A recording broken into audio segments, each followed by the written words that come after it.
I think you can actually meet somebody, you don't even know who they are, but just the way they talk and the way they act, you kind of get the feeling that they're probably good artists.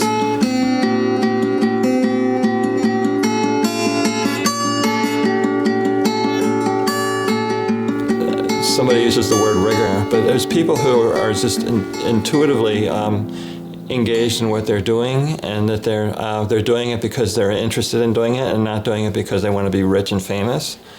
And so I was always leaned towards artists who sort of were like that. They were less interested in the career aspects and more interested in what they were doing in their studio. You can be a really good artist and lose interest in it because you need to make money for raising a family. I think there are a lot of really bad artists that know how to hustle and promote themselves, and they get things happening for them that way. So I think that something about, there are students that you just feel a relationship or just something about them, that their work seems like the real thing. So and then maybe they don't even know it, and I don't say so. I can just let them work and see what happens. It doesn't come easy. If somebody thinks they're doing their best work in art school, or they're crazy, and no, that's not real. They're not supposed to be making good art. They're supposed to be trying things out. And so if they're kind of trying to come up with a package at that point in their lives, I'd be very suspicious of that.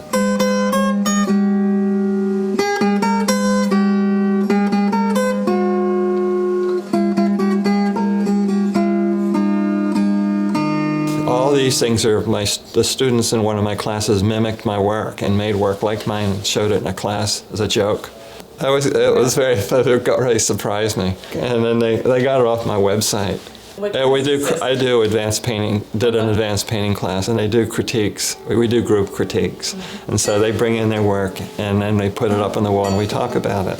And so they came in with this work and they put it up on the wall, and it all sort of started looking like things related to things that I was doing, and it was really strange, and I didn't catch it right away, and they were just watching. So then to watch me kind of catch on to what they were doing. But that it was very funny.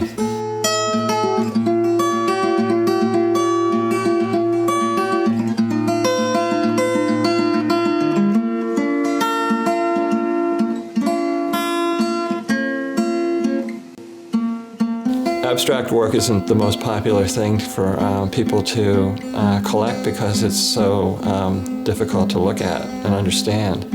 So people are more inclined to go for things that are more colorful, more decorative, or figurative. So I think that wanted to make work that was functional somehow. I mean, I think that I didn't want to do a lot of decorative work. I wanted to do work that felt like everything in it needed to be there, and it was more reductive perhaps, and I didn't think it was as minimal painting, and it ended up being more sort of geometric. Over time, I got more familiar with it after looking at other people's geometric abstract work.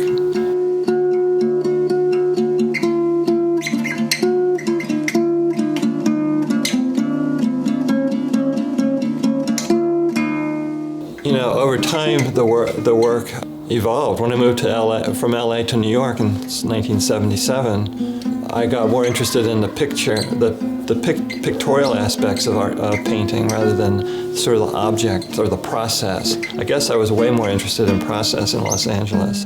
The process became the subject of what I was doing. And the image in New York, there's a long history of image making. A lot even the abstract expressionists and all that stuff had a lot to do with figure-ground relationships and things like that.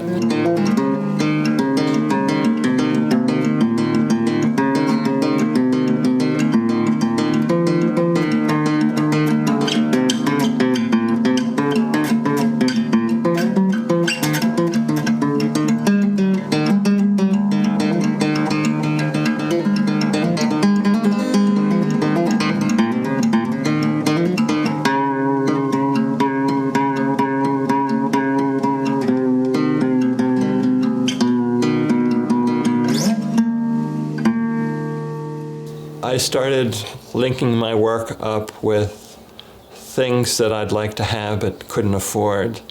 and then I would make these abstractions of them.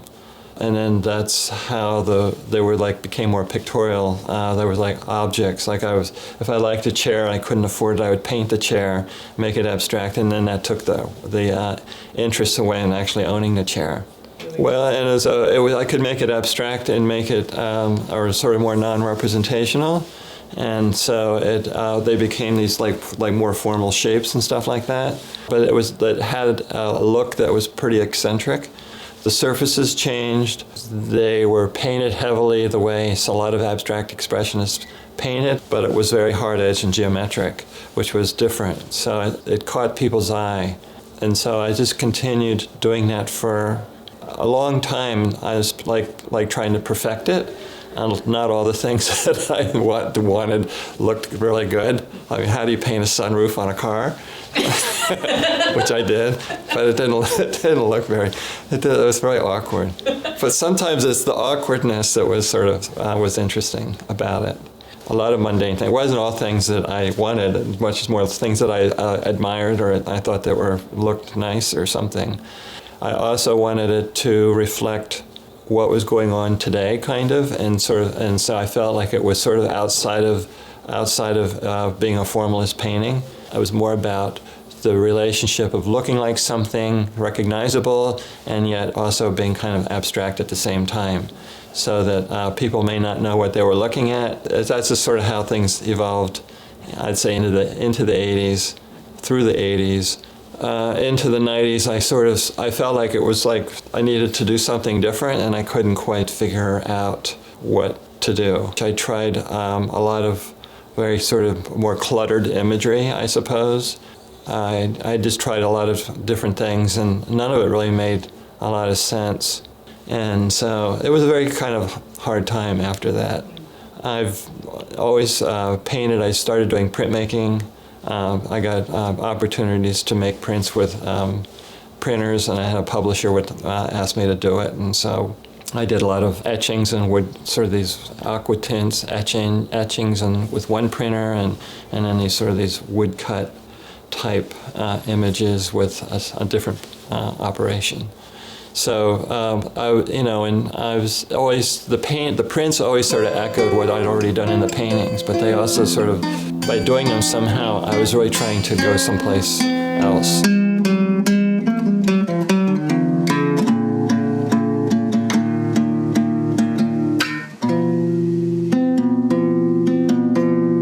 Now I look at paintings that I've done, and I say, yeah, but I think it'd be better if I did it this way. And so I would redraw, I would sort of sketch something out.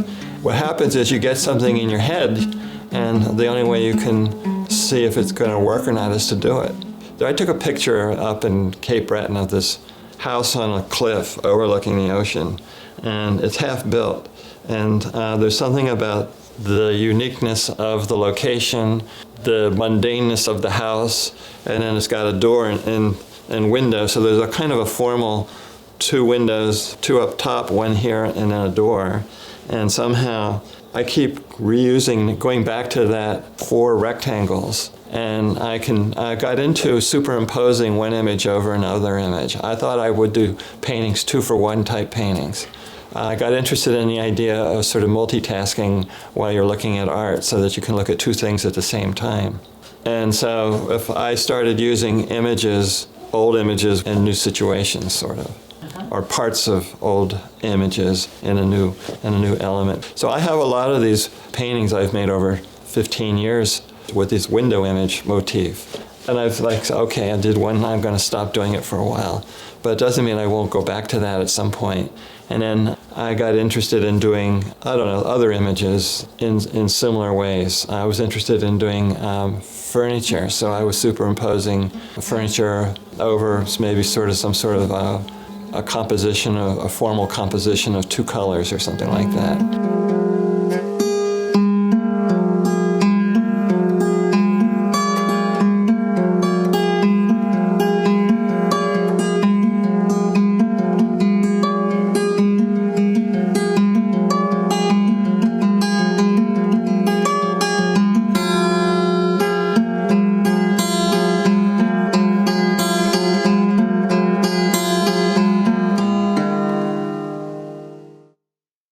I'm trying to come up with a body of work that I really, really care about, and really like every single piece. And that's sort of hard to do. 5 years from now, I could look at a painting and not like it. As much as 5 years from now, I could look at a painting I hated and really like it a lot. So you have to be kind of careful destroying things, or getting rid of things or something, or keeping them or not. I did that a couple of times with paintings. I did that with 2 other paintings. I call them combos. And so there's a combo 1, 2, and 3. And that was a way of repurposing paintings. It was kind of interesting. Then when I was destroying paintings, I would cut them up into pieces so they'd fit in a trash can. But then I thought, well, maybe what it would look like if I took all those cut up pieces and put them back together again. And I got really intrigued with that. I showed one in a faculty show here. I mean, it was like a passing novelty, sort of. But it was a very, very funny painting to me because it looked like a painting that exploded. Or like, what happens to airplanes when they crash and they get all the pieces and they put them back in a warehouse, reassembled. Well, that's what this painting looked like. It was all put together with push pins. And so I thought, well, this is a great way to save these paintings because now they can take them apart, I number them, and I can fold them up and put them in an envelope and store them flat someplace, and they don't take up any space. So I saved some of those, but I wasn't really what I was after. So I've gone back to making these very small paintings, and with some of the scraps from the old paintings, I would glue them down onto the canvas as a way of building up the surface and having like a groove in them. The whites were actually grooves, so they were negative space that went down to the first level of canvas, so that it didn't look like a collage, but it was a collage approach. But it also gave the painting some physicality that I liked. I guess when it happened is that the paintings started seeming very flat all the time, and I wanted them to feel have more objectivity to them somehow. That was part of the duality, I think, was being able to make something that was flat and to make something that was sort of illusionistic at the same time, something object. So now I'm really interested in this term fiction, nonfiction, because which is the name of a gallery that I remember in Soho that somebody had. Jose Ferrer has his first gallery, was called Fiction, Nonfiction.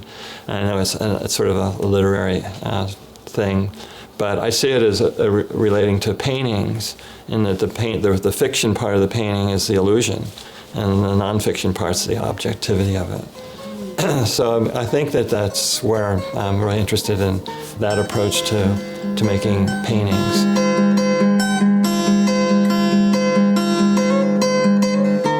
This has been a conversation with retiring arts faculty Andy Spence. To read more about Andy, check out the summer 2015 issue of the Bennington magazine. And also thanks to Bennington student Webb Crawford for providing the music bed under this piece.